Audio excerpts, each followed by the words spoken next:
Okay, let's try this again. Good evening, everybody. And good evening to everybody in Zoomland. So this is Fiat Lux III, the third part of the trilogy. I gave you Fiat Lux I a little while ago. That's Fiat Lux in Hebrew and in Greek, if anybody's interested. But let me just remind you of Fiat Lux I was given to you in 2019. That's when I did some demonstrations and showed you that we can measure the speed of light, we can measure the wavelength of light, we can measure the wavelength of red light and blue light, and we also looked at other colors and polarization. So that was looking at the nature of light.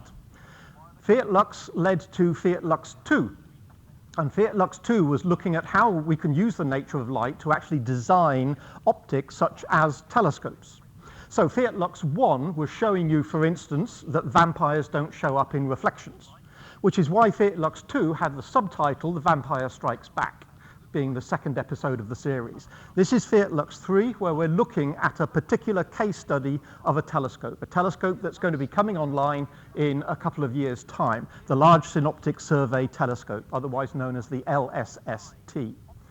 And because it's the LSST, and because this is episode 3 of the trilogy, I decided to call this episode 3, The Lost Jedi. So, what are we actually going to be covering? We're going to be looking at sky surveys. Why should we survey the sky? What surveys have already been done? And basically, why do we need another one? And why do we need a special telescope to make this survey rather than make do with whatever we've got? What science is this survey going to deliver for us? And what technology do we need to actually give us that science? And then finally, I'll say a few words about the operation of the telescope and the data that it is going to be producing. So the question is, what's out there? It's a pretty fundamental question, what's out there? And you could say, well, surely all telescopes answer that question, or at least try to. Well, no, not really. Most telescopes actually look at objects we already know about. In other words, surveys have been done telling us what's in the sky, and then detailed telescopes, such as the large aperture telescopes being built at the moment, or the Hubble Space Telescope, or ultimately the James Webb Space Telescope, will go and look at some of those objects that have been surveyed. Surveys down to a certain limiting magnitude have been carried out for quite a few decades. For instance, the Palomar Observatory Survey in the 1940s and 50s used the 48-inch Schmidt camera located alongside the 200-inch Hale telescope, the 5-meter Hale telescope, Mount Palomar. And that was followed up by another Palomar survey some decades later, using more sensitive photographic plates to get a slightly better limiting magnitude. But essentially, it was survey the sky, try and take a picture of everything, and when you've done the whole sky, stop. And clearly, it's taken quite a few years just to survey the sky once. Now, you can tell from here, the clue is in the title. The next survey was the Digital Sky Survey, the Sloan Digital Sky Survey, and so clearly we've moved on from photographic plates to CCD cameras. And here a couple of telescopes, 2-meter class telescopes, took something of order 1 million images to survey the entire sky. And more recently, but overlapping in timescale, was PanSTARRS, the Panoramic Survey Telescope System. Again, a pair of telescopes surveying essentially all of the sky. So what we're talking about here is the next generation of survey. Don't take the dates too seriously. It says here 2022 to 2032. It will be a 10-year project. Whether it will start next year or not, a certain pandemic has got in the way, and perhaps that's going to be put back by a year or so. So we can ask ourselves, why do we need another survey? What was wrong with the surveys we've already got? Well, if we think about the number of objects that are capable of being observed in a survey as a function of time, the original Palomar survey started down here somewhere at about 100 million objects. That might sound like a lot, but what we really want to get to is that grey line on the top. That grey line has been put somewhat arbitrarily there, as it's roughly speaking 100 billion stars in the Milky Way, maybe a few more, and there are something like hundreds of billions of galaxies in the universe. So if we want to look at all the stars and all the galaxies, we really need to be able to survey not just millions of objects, but many billions of objects. So that's the holy grail, the grey line. Palomar started down here, the second Palomar survey, and if we look at Sloan, that did the Digital Sky Survey did a little bit better, but only by an order of 3 or 4 or so, and Pan-STARRS has done a little bit better, but we're still a long way short of the grey line. The idea of the LSST project is that it will get us up to about there. Not quite touching the grey line, but a significant fraction of all the stars in the Milky Way, a significant fraction of all the galaxies in the observable universe will be within the range of this particular project. Clearly it must have started a while ago if it's coming online in another year or two. So it started a while ago and we are somewhere close to that red line, and hopefully that means that the project will be kicking off in another year or two. So the mantra of the Large Synoptic Survey Telescope is wide, fast, and deep. Why can't an existing telescope simply be repurposed for the job?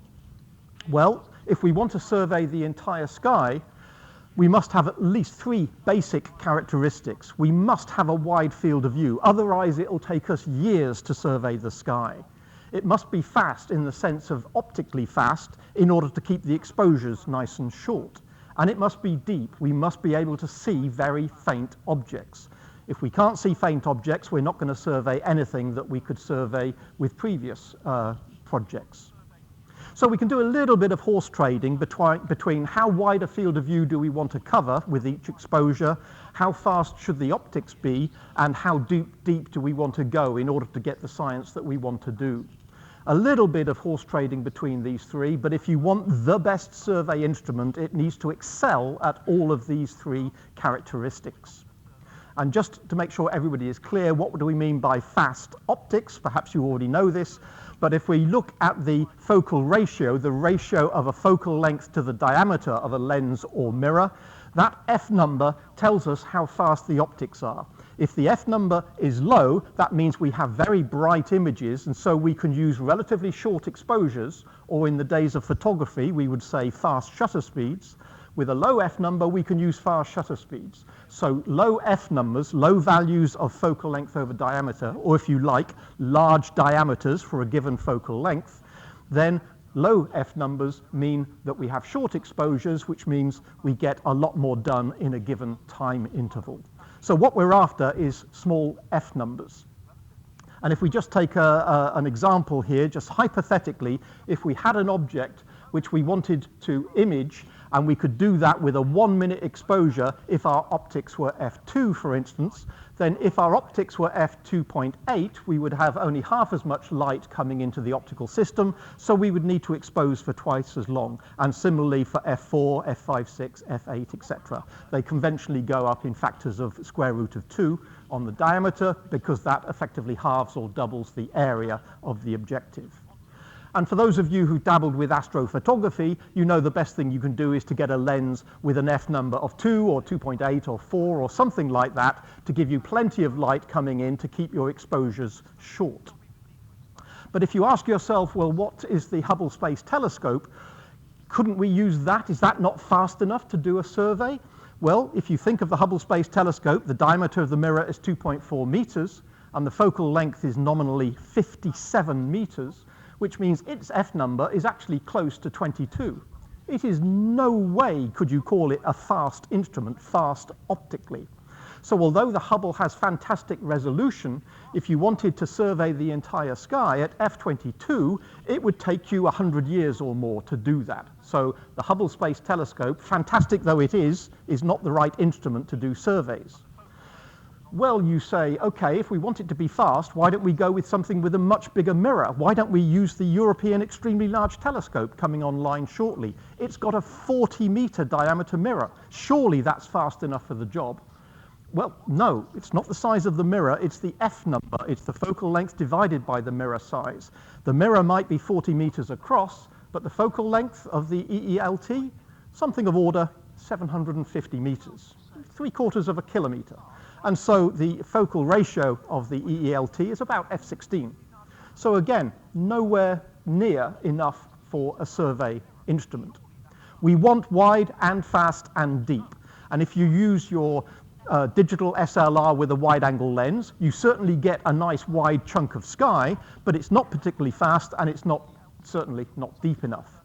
DSLR with a telephoto lens, well, you might be able to go quite deep. With a telephoto lens, you can certainly photograph a quasar that's 25 billion light years away. I know, because I tried that as a lockdown project, and yes, it works. You can do that.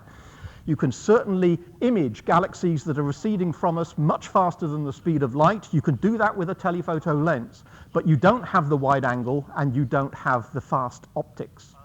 And we've just seen that Hubble Space Telescope and the ELT, for instance, they can definitely get the depth. They can definitely see very faint objects, but they aren't wide angle and they aren't particularly fast in the sense of keeping the exposure short.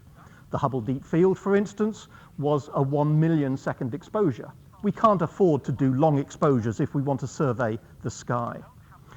So that's why the Large Synoptic Survey Telescope came into being. It is wide angle, it is fast, and it can go deep.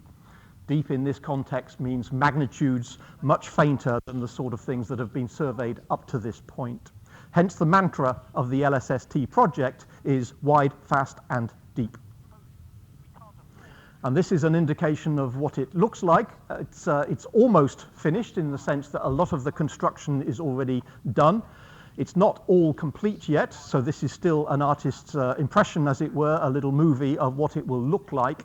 It is a very large mirror for a given focal length, and hence it doesn't look like a conventional telescope, which tends to be, generally speaking, much longer than they are wide in diameter. One of the key aspects of the LSST is because it's wide and fast and deep, it can survey the sky in 3 nights. Remember, the Palomar survey or the Sloan survey or Pan-STARRS took years to map the sky. In the case of Palomar, it took about 10 years to survey the sky once. The LSST will survey the sky that it can see from a given location in 3 nights. In other words, it can map 1/3 of the sky that it can see every night that it's in operation. And because it can do the sky every 3 nights, that means over a period of years, it will revisit the same patch of sky multiple times. It is not just taking a snapshot, it's taking a movie of the sky. It's imaging, and then it will come back, possibly days, possibly weeks later, and take another image, and then another, and then another. And virtually the entire sky is going to be imaged hundreds, if not thousands of times.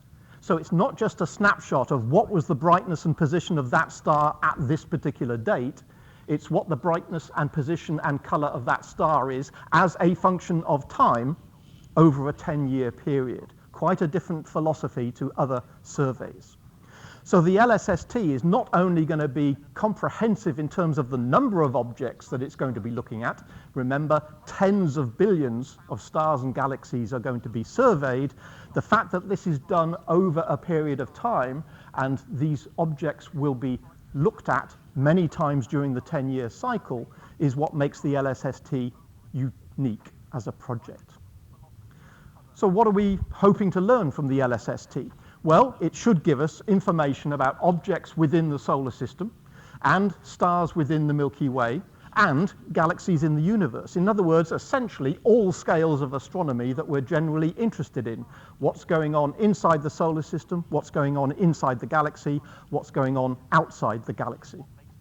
And in order to do that, they needed to develop a novel design of telescope, a novel design of camera, and data processing capabilities, which I'll mention at the end of the talk, which are truly staggering.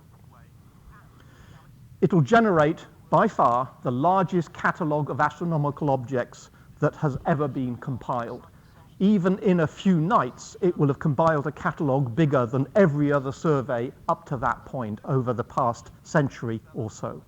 And it is hoped that the catalogue of everything we learn from doing this survey will act as a catalyst for either people data mining the information obtained in the catalogue, or it'll point the way for other telescopes to go and visit interesting objects that have been found by the survey.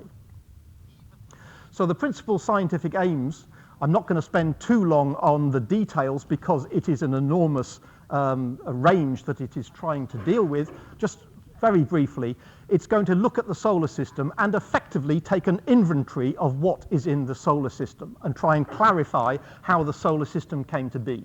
And that will hopefully help us with our understanding of how exoplanets move around other star systems. It's not going to just find thousands of asteroids and trans-Neptunian objects, it's probably going to find millions of them. Outside the solar system, we have the Milky Way, and we're going to be looking at stars within the Milky Way, determining the position of stars in the Milky Way and determining the Milky Way's evolution and finding properties of various stars. Some of you might say, well, isn't that what Gaia is doing? Gaia is a spacecraft which is mapping the positions of stars within our Milky Way to try and give us a better idea of how the Milky Way is put together. Well, yes, the LSST is going to be complementary to Gaia because the LSST will go deeper. In other words, it will go to fainter stars by quite a few magnitudes, which means effectively LSST is going to be exploring a volume which is much larger than the volume that can be explored by Gaia. Gaia has a magnitude limit. LSST will go beyond that limit and hence will be looking at stars beyond Gaia's capability. So in a sense, they are complementary. Gaia has fantastic resolution for positions of stars. LSST will be able to see fainter. In addition, there will be a mapping of some 20 billion galaxies. This is estimated, knowing the characteristics of the telescope and having some idea of how the observable universe is put together, it's been calculated that we can expect some 20 billion galaxies to be catalogued by the LSST. And in the process, we get a better idea of galaxy evolution, galaxy mergers, galaxy collisions, because of the numbers that are being looked at. There's also the question of dark matter. The LSST is going to be imaging galaxies and stars. If we think just of galaxies for the moment, then we can think of galaxies and galaxy clusters. Gravitational lensing, the light will be bent by these galaxies and galaxy clusters, and the LSST will be able to determine the distribution of dark matter, where it is in the universe. We know it's out there. We're not too sure exactly where it is. So part of the LSST's remit is to try and map out where the dark matter is. Even though we can't see the dark matter, we can see the effect it has on the light from more distant galaxies because of this effect called gravitational lensing. Similarly, dark energy. Dark energy appears to be out there, and dark energy appears to be responsible for ripping the universe apart and accelerating the expansion of the universe. And the LSST will try and get some headway into understanding dark energy by looking, for instance, at supernova.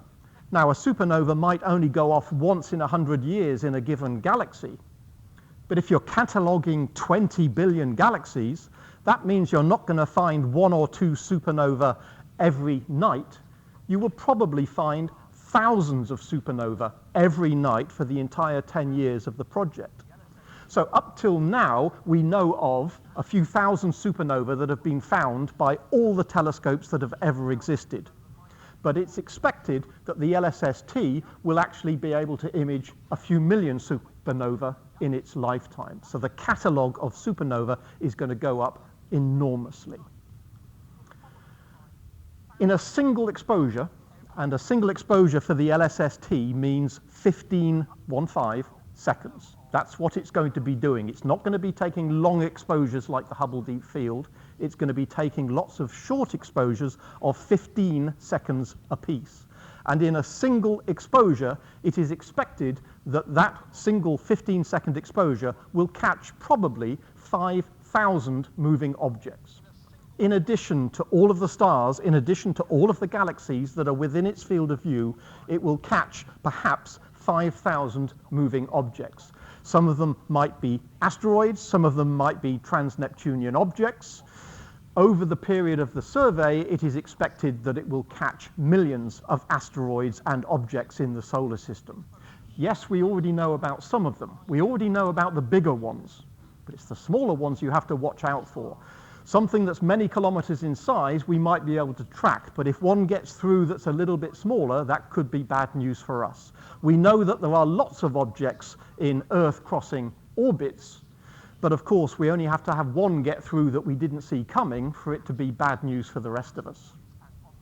Within the solar system, we know what's going on in the inner solar system. We have the terrestrial planets. If we zoom out, we have the gas giants and the ice giants. And if we zoom out further, we have all sorts of things going on beyond Neptune, even before we get to the Oort cloud. And some of these objects out there are in extremely eccentric elliptical orbits, and perhaps out there, people have postulated, is Planet 9. If Planet 9 exists, the LST will almost certainly find it with something like a 99.99% probability. If it's there, the LST will find it. So we know that there are a few objects out there that are bright enough to be seen. We are sure that there are many thousands of objects out there that have not yet been picked up because we need a deep survey to find them. And that's what the LSST is going to be delivering. Within the Milky Way itself, that's always a little bit of a problem, trying to work out what the shape of an object is if you're living inside that object.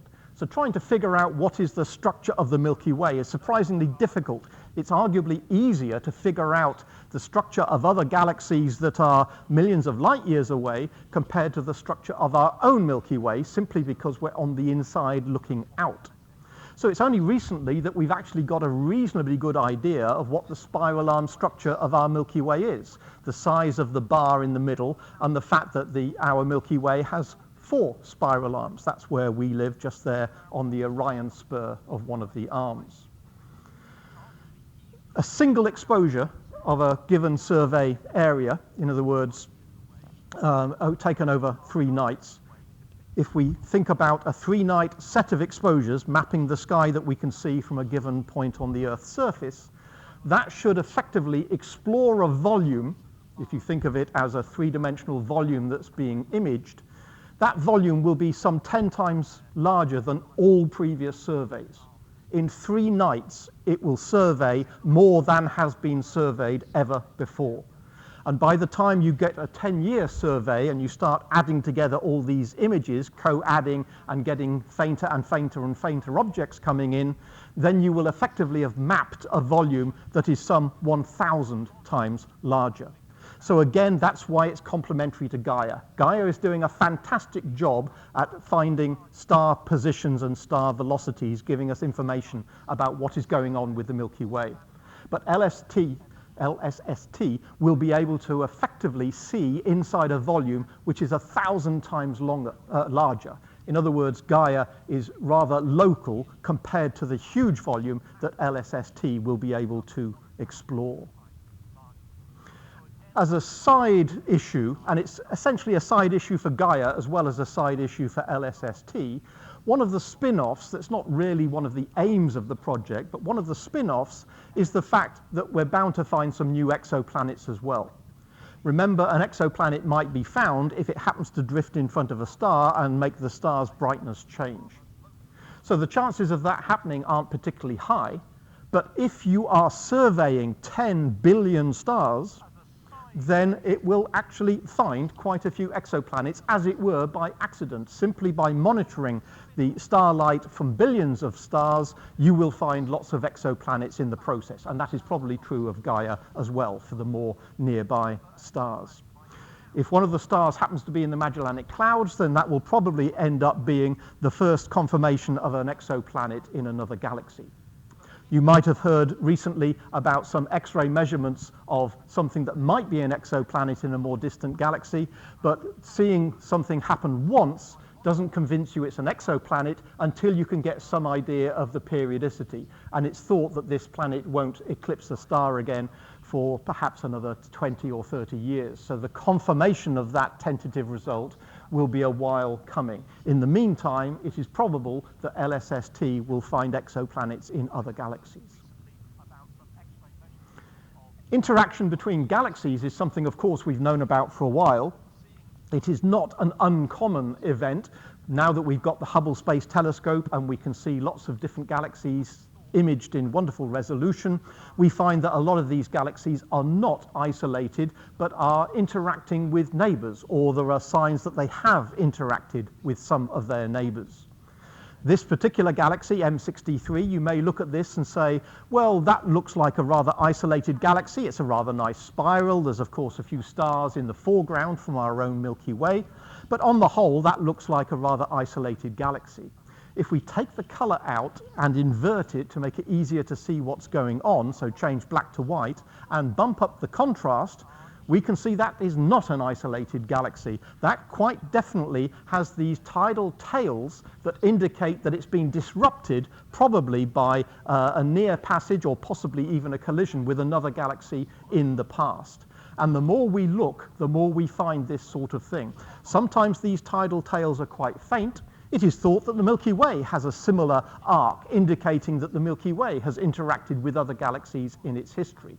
That is itself not a surprise, but if you monitor what these arcs look like, you can start to reconstruct what those interactions must have been like. And in this particular case, if we do the same again, invert it and bump up the contrast, you can see enormous tidal tails, which are sometimes bigger than the actual galaxies themselves, that indicate that there has been gravitational disruption by close passage of another neighbor, perhaps of a comparable size. This is thought to be the main process by which galaxies grow. Is after they are originally formed, they grow from eating other galaxies, by interacting, by colliding, by merging, in much the same way that the Milky Way galaxy will merge with the Andromeda galaxy in a few billion years and produce a rather large megagalaxy in the process. If we look at lots of galaxies, not all of them will be interacting, but if we see what's going on with billions of galaxies, we'll get a much better idea of these interactions. But the really big question is that if 5% of the universe is the matter that we understand, if we, as in you, me, Earth, Sun, all the stars in the Milky Way, all of the galaxies that we can see, if all of that is only 5% of the universe, then we have to really have a better job of understanding what the other 95% is. 27% of the universe is dark matter. We know it's out there. There's lots of evidence that dark matter exists, from looking at clusters of galaxies, by looking at galaxy rotations, by looking at gravitational lensing. Lots of evidence that it's out there, but we don't know exactly what it is, and we don't know exactly where it is. How is it distributed throughout the universe?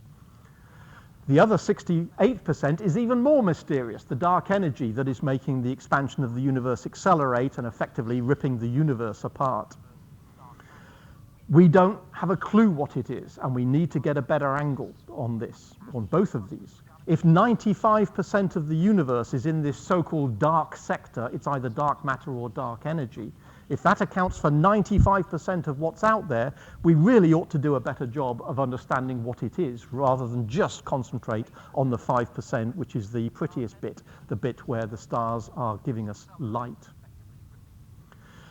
So we think the universe looks like this. We can't measure, we can't see dark matter. We can see the effect of dark matter, but we can't see it. But we think the dark matter is out there according to our simulations, and that's the best we can do at the moment. Simulations tell us that the universe is full of this dark web, this web structure with filaments and voids, and there are strands of dark matter linking together these nodes, which are where the superclusters and clusters and individual galaxies are forming.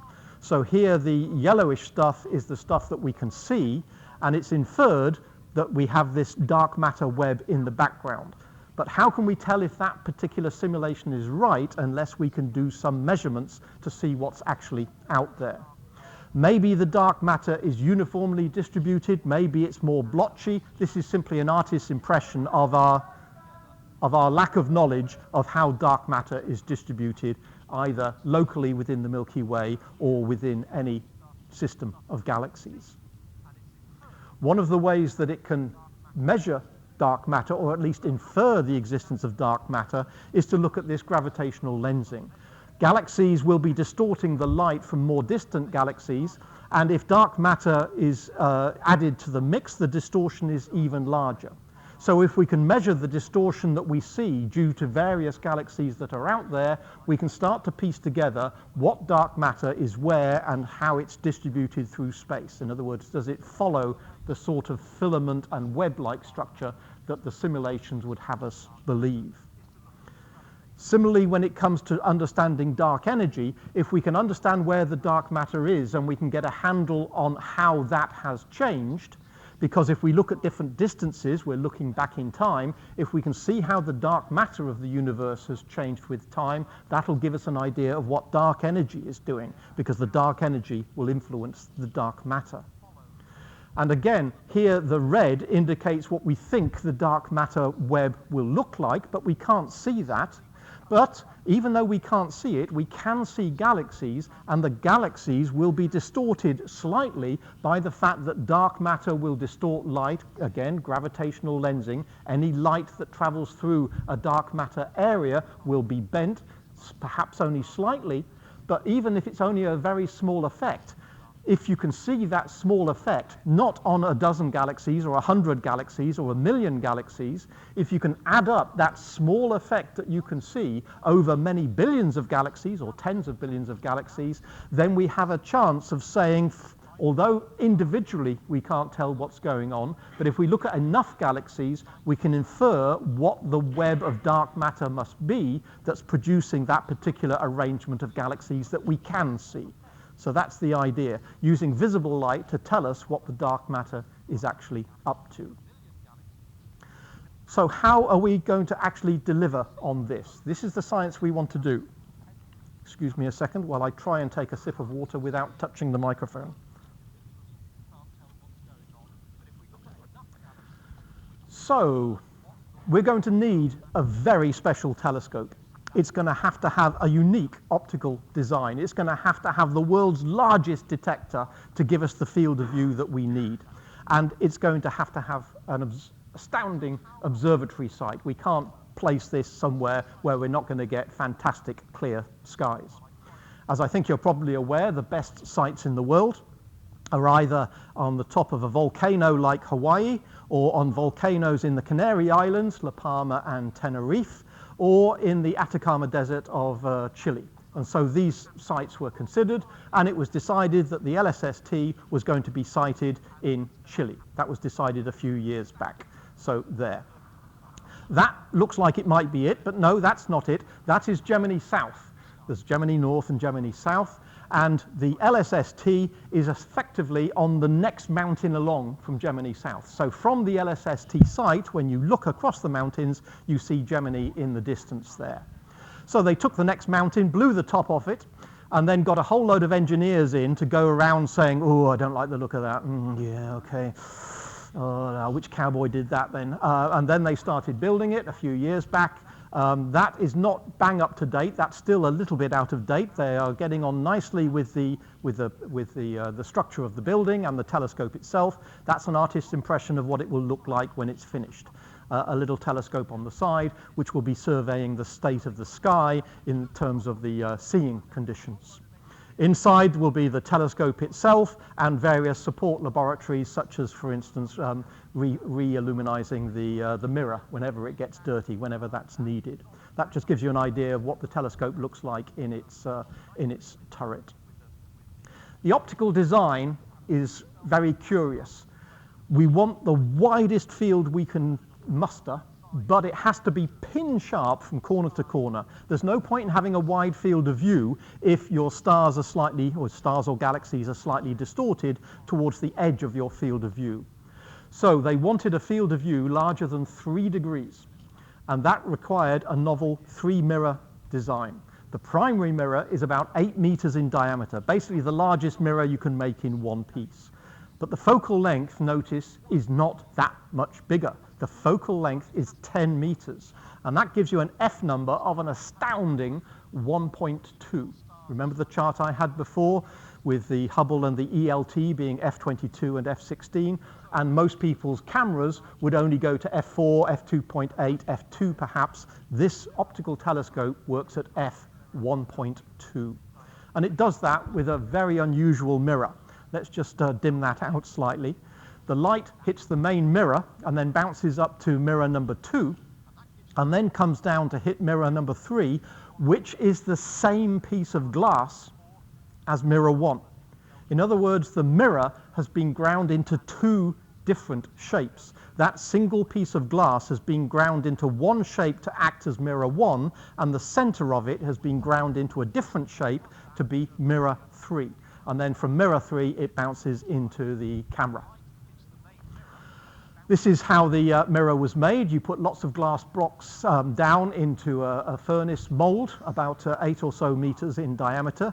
You then melt it and spin the furnace. And if you spin the furnace, that means the surface adopts something close to a parabola, which means that's not the perfect shape, but it gives you a good starting point. It means you don't have to grind away 5 tons of glass before you're, roughly speaking, at the right shape.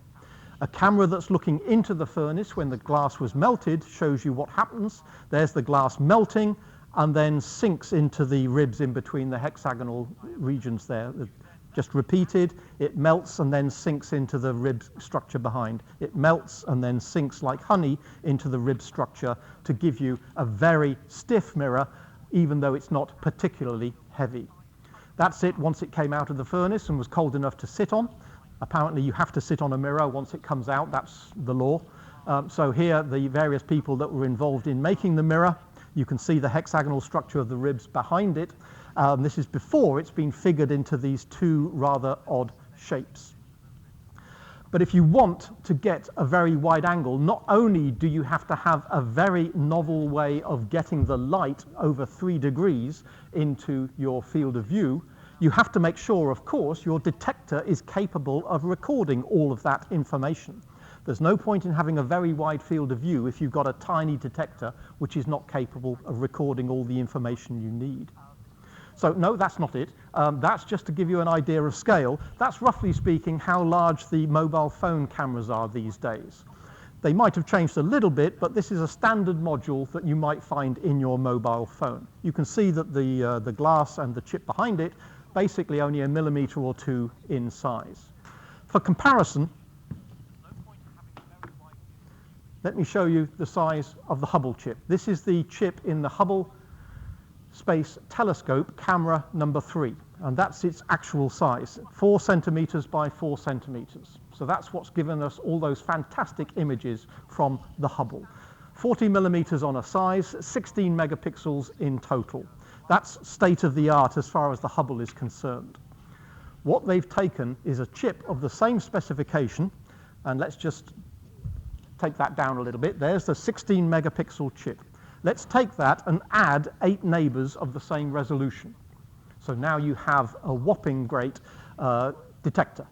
But that's not it. Let's just shrink that down so we can see it a little more clearly. There's the 9 detectors, each of which is equivalent to one of the detectors inside the Hubble Space Telescope. Let's take that little package of 9 and let's add another 8 of those to it. And then let's add another 12 of those to it. And then let's add a little bit of focusing and wavefront correction. And there we have the detector, full of image sensors and guide sensors and wavefront sensors, and a whopping 0.6 meter detector on a size. 3 gigapixels, more than 3 billion pixels. And if you're having difficulty working out what 0.6 meters looks like, that is a mock-up of the actual size of the detector. That is the detecting surface of the LSST. So it's looking at a 3-degree chunk of sky, and that's been imaged onto the 3 billion pixels that exist in the detector. Each pixel, similar to other detectors, will be of order, each pixel about 10 microns or so across. 3.2 billion pixels. And it can be read out in 2 seconds. If anybody complains that their individual CCDs on their astro imaging takes a while to read, 3 billion pixels in 2 seconds is really going some. I cannot possibly show you what sort of images this is going to produce, because either my laptop or this projector is not capable of showing you 3.2 billion pixels in an image. So the only way I can see to actually give you an idea of what the LSST is going to produce is just to show you a very simple simulation. Let me not try and show you what the whole image is going to be. Let me show what you can expect to get in a 15-second exposure inside that black square there. A very, very small fraction of the whole thing. That might be expected to give an image akin to that. If you're looking at a nice dark sky with a 15-second exposure, you will pick up thousands of stars and thousands of galaxies. But remember, this is 1 part in, 3,000. The actual image is 3,000 times the area of what you're looking at the moment. And that is what can be caught in 15 seconds. So you can see that the total amount of information that is going to be gleaned by a series of exposures is absolutely vast. Remind you that the Hubble Space Telescope field of view, compared to the size of the Moon, the Hubble Space Telescope, you've seen this sort of analogy before with the Hubble Deep Field, it's only a tiny, tiny fraction of the full Moon. If we wanted to show the field of view of LSST as a large circle that encompasses that detector, we can't fit it on the screen. The best I can do is to show you the curve. If you can imagine the size of the circle, a little bit less than the size of this room, that would be the equivalent size compared to the Hubble Space Telescope. You can see the amount of sky that it can cover in 15 seconds is thousands of times more than the Hubble Space Telescope is able to deal with. It will be doing this at various wavelengths. It has a number of filters. The filters cover the visible part of the spectrum and also go a little way into the UV, and there are quite a few infrared filters. This will make it quite useful because, remember, the most distant galaxies will be receding from us, in some cases at more than the speed of light, and therefore their light will be redshifted from possibly the UV or the visible, and they'll probably be redshifted into the infrared. So having the capability of looking into the infrared is very valuable for seeing those most distant galaxies. Arguably, perhaps not so important for some of the stars, but definitely important for these distant galaxies. The filters, again, for those of you who do astrophotography, you're used to the idea of taking a 2-inch filter and moving that in front of your CCD detector if you want to take images at different wavelengths. Same thing is done with this camera, except you can see the size of the filters by this rather decapitated individual in the right who gives you a sense of scale. The camera itself is about the size of a small car, and these filters are basically circular filters, individually large enough, of course, to cover the entire detector, because they're up the close to the focal plane rather than further down in the optical system. How is LSST going to work? It's got a certain sky that it can see. It's in the southern hemisphere, so of course it can't see everything. It can't see all the way north, for instance. But of the sky that it can see, they have decided that they are going to visit each point in the sky a certain number of times, unless they find something interesting, in which case they could change their mind. So the colors here indicate how often that patch of sky is likely to be visited over a 10-year period. Most of the southern hemisphere is going to be visited something like a little less than 1,000 times during the 10-year lifetime of the project.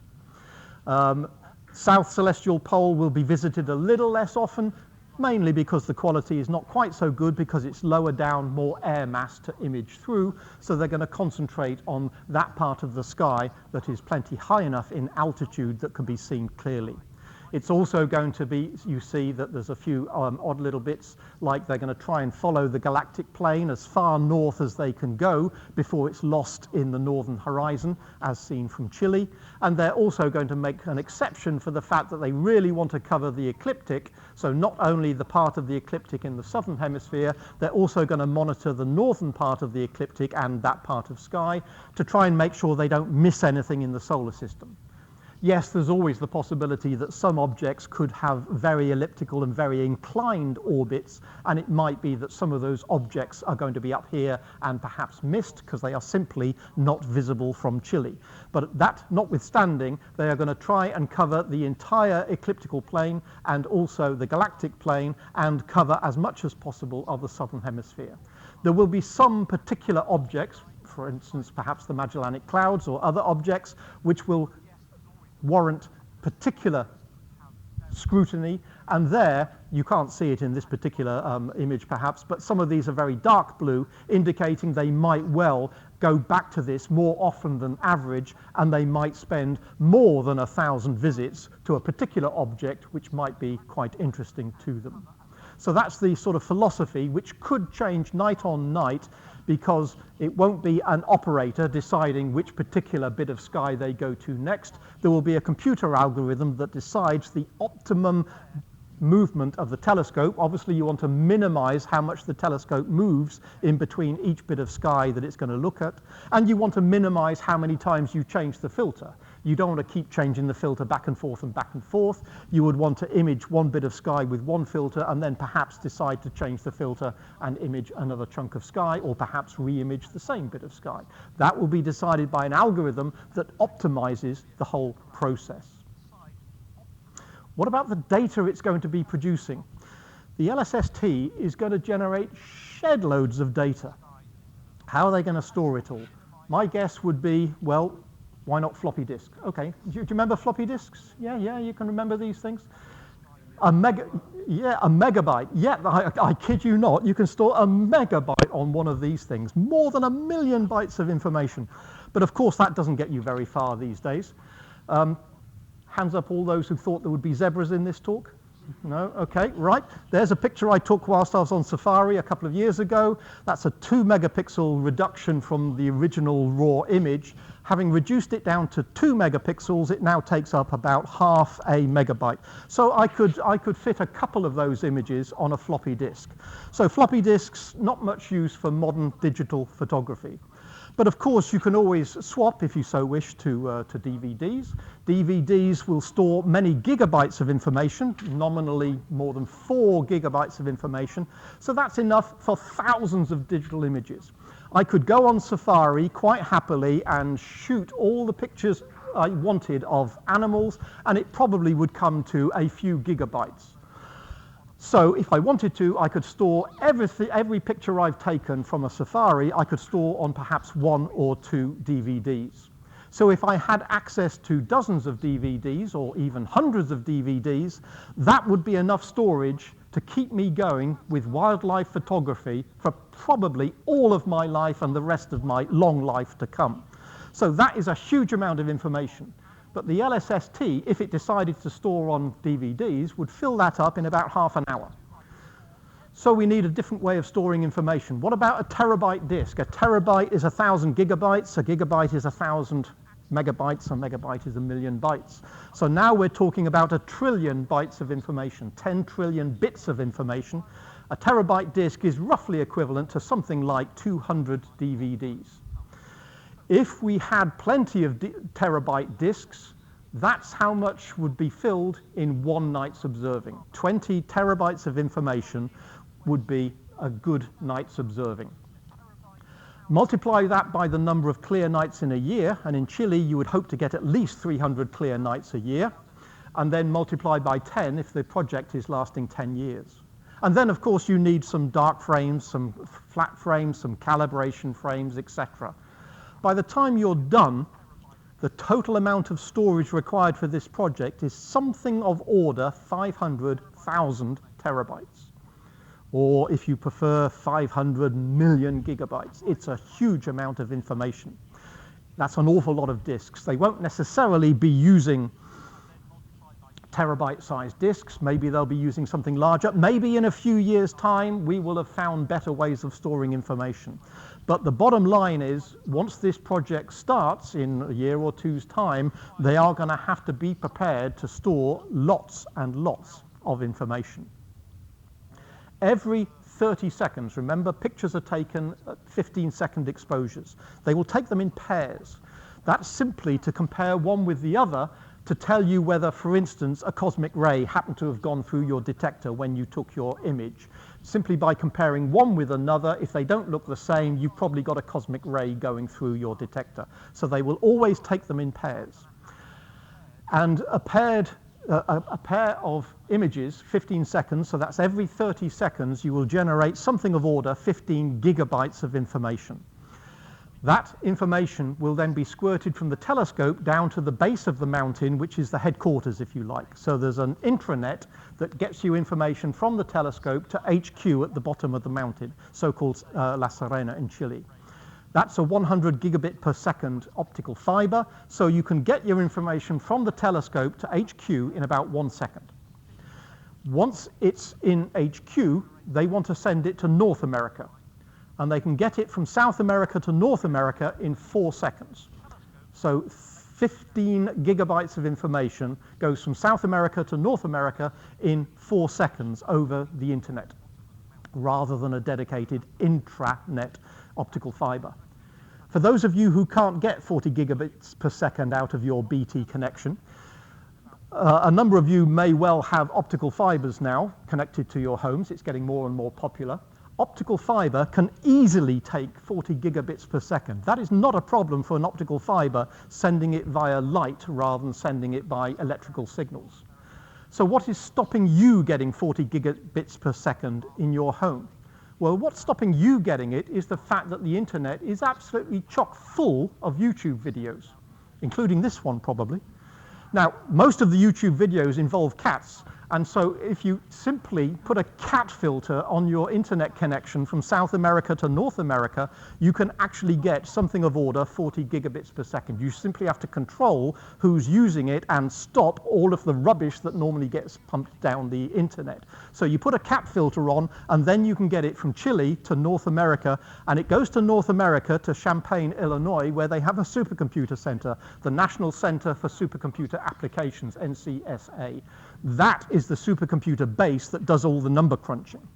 They receive the images, hopefully no more than a few seconds after the telescope has taken them, and now the telescope might be moving to the next object, whilst the computers in North America are crunching on that 15 gigabytes of data, and comparing it with last night's or last week's or whenever that image was last taken. And it will flag anything interesting that has cropped up. Has any star moved? Has any new object been found? Has a star changed its color? Has it changed its brightness? Has it changed its position? Have we got a supernova going off?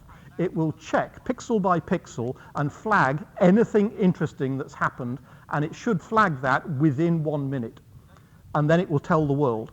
So if you want to know, it will actually allow you to basically monitor things that have gone off and things that have changed on a timescale of almost seconds since they were actually acquired. So the supercomputers at NCSA will basically produce events. An event is something has happened, and it will produce probably about 10 million per night. So 10 million things have changed. 10 million objects have moved in the solar system, or stars have moved in the Milky Way, or stars have changed brightness, or supernova have gone off, or a new asteroid has been found. If you wish, they will send you a text message. Now, I don't suggest you sign up for all of them, otherwise you will get 10 million text messages per night. But for instance, if you're interested in supernova, then you might want to get this supernova has gone off as of 2 minutes ago, or this supernova has gone off as of 5 minutes ago. You should not be more than a minute or so out of date of whatever the telescope has been seeing. The intention is that scientists will be able to sign up for whichever particular type of event interests them most. So if they are interested in asteroids or new asteroids or asteroids that have moved in unusual orbits, they'll be able to sign up for, tell me when something interesting has happened with this asteroid or this type of asteroid, or tell me when a supernova has gone off in this type of galaxy. That's what these supercomputers will be responsible for, crunching every 30 seconds a new set of data that's coming in from the telescope. And in the process, it will build up the catalogue of every object that is being seen. Obviously, on the first 3 nights' observations, you can only image sort of less than half the sky because you need to wait for a different time of year to see a different set of constellations. So it'll take a little bit of time to build up the catalogue, but it'll only take 6 months or so before you've got tens of billions of stars and galaxies in the catalogue. And then the catalogue will simply be updated. This star has moved. This galaxy has changed its color. This particular object is now brighter or fainter than it used to be. It's not just a snapshot, remember, it's a time sequence of any of these billions of objects you're interested in. You will be able to get a time sequence of what it's been doing since the project began. There's bound to be an app for that. I'm not sure it exists yet, but as well as scientists signing up for tell me when this particular event has happened, there will also be an app such that you'll be able to look at what is the LSST doing at the moment? What did it do 5 minutes ago? What did it find tonight? Are there any particular objects that are worth me as an amateur going to have a look at? Because as of 10 minutes ago, the LSST apparently saw something interesting. Okay, there's always the chance that it looks further south than we can see from the UK. That would be a bit of a shame, but these apps will be available. So be careful what you sign up for to make sure you don't get too many pings in the middle of the night. So the LSST is on the horizon. It's been many years in the making, many years in the design. The construction of the mirror was finished some years ago. The construction of the camera was finished relatively recently. Most of the construction on the top of the mountain is now basically there. And pandemic notwithstanding, hopefully it won't be too long before the first data starts rolling. I'm not sure what the current prediction is for first light. Addendum. I've been talking about the Large Synoptic Survey Telescope. Perhaps those of you in the know, those of you who read the magazines, realize that the name has changed. So it's been called the LSST for the past 10 years or so, during the planning and the development and the ideas and finally the construction. So the LSST acronym is fairly well embedded in a lot of people's minds, and I still tend to use it, not least because it's a very descriptive acronym. It tells you what it is. It's large, it's synoptic, it's covering the whole sky, it's a survey telescope. But recently they decided that the observatory would change its name, and they changed the name of the observatory to the Vera C. Rubin Observatory in recognition of the contributions that Vera C. Rubin made in the study of dark matter back in the 1960s. The telescope itself is no longer called the LSST. The telescope has now been renamed the Chamonix Survey Telescope, named after the donors who've put quite a few $1 million of cash into the donation there. So the LSST is now the Chamonix Survey Telescope, not the Large Synoptic Survey Telescope. And because they were so wedded to the fact that LSST is in the public consciousness, and they'd already paid for the domain name lsst.org, they decided that the survey is going to be named the Legacy Survey of Space and Time. What's the acronym? Yeah, of course. So yes, LSST is still a valid way of referring to this survey. Technically, it's not the telescope anymore. It's the survey that the telescope will carry out. So Vera Rubin is the name of the observatory, Chamonix Survey Telescope is the name of the telescope, but LSST is still a valid way of referring to the project if you so wish. Still a bit of a tongue twister, but whether or not it's any better or worse than any other telescope that's out there, you can decide. So I've been telling you about why we have surveys in the first place, why we need a new survey, why we need a new telescope to make that survey, because no other telescope is capable of doing what the LSST will end up doing. I've said a little bit about the science, just touched upon some of the science, and a little bit about the technology that allows that science to be delivered. And then I finished with a little bit about how the data will be handled. So a couple of years ago, I gave you Fiat Lux, and I demonstrated how we can measure the speed of light and the wavelength of light. And our knowledge of how light works, arguably how the universe works, and particularly how electromagnetic waves work, that allows us to decide how to build telescopes. And Fiat Lux II was talking about how we use that knowledge to design telescopes with lenses or with mirrors. And here in Fiat Lux III, we've just said, let's look at one particular telescope and what it's able to do for us. It allows us to see the universe and hopefully allow us to get a better understanding of how the universe works. And ultimately, we end up with a cycle. So that brings the Fiat Lux trilogy to an end. Thank you all for listening.